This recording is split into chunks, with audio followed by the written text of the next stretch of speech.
Good day mga ka-builders! Sa mga nakaraang buwan nga ay tumataas ang demand sa tubig at kuryente dito sa Pilipinas. May mga lugar na natutuyuan ng tubig at bumibitak na ang mga sapa at taniman at nagkukulang na din ng kuryente sa ilang bahagi ng bansa. Dahil dito, ang gobyerno ay tinitingnan ng paggawa ng 20 medium at 3 to 5 large dam projects by 2028, ang huling termino ni Pangulong Marcos, ayon sa NIA o ang National Irrigation Administration Head na si Eduardo Guillen. Tara at talakayin natin mga ka-builders.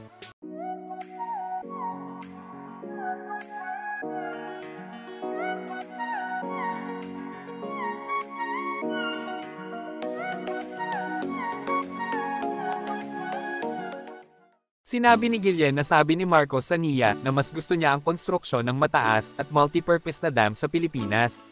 Sinabi nga ni Guillen na what our president wants now is for us to build high dams so that we have a long-term solution.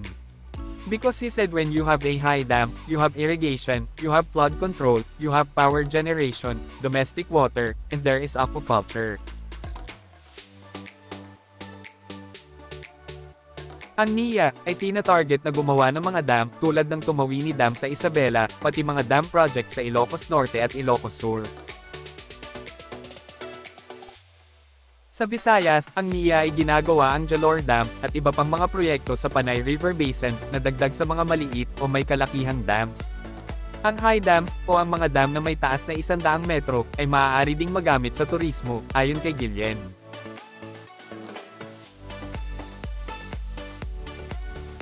Naalala ni Guillen na karamihan sa dam ng bansa ay nagawa 50 years na ang nakalipas o sa termino ng ama ng ating presidente.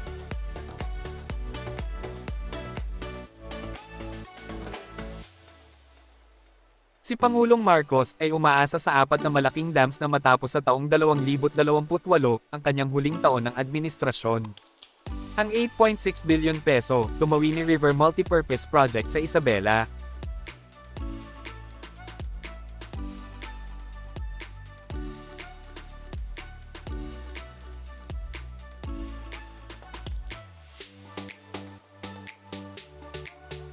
Ang 19 billion peso Panay River Basin Integrated Development Project in Iloilo na binubuo ng Panay High Dam at ang Panay After Bay Dam, isang highline canal at floodway component.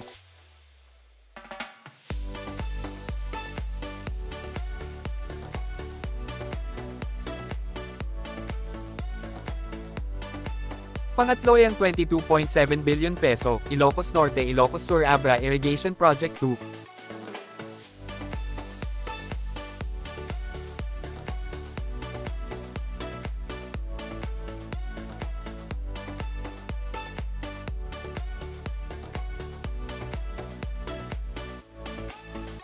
At ang panghuli ay ang 9 billion peso Ilocos Sur Trans-Basin Project.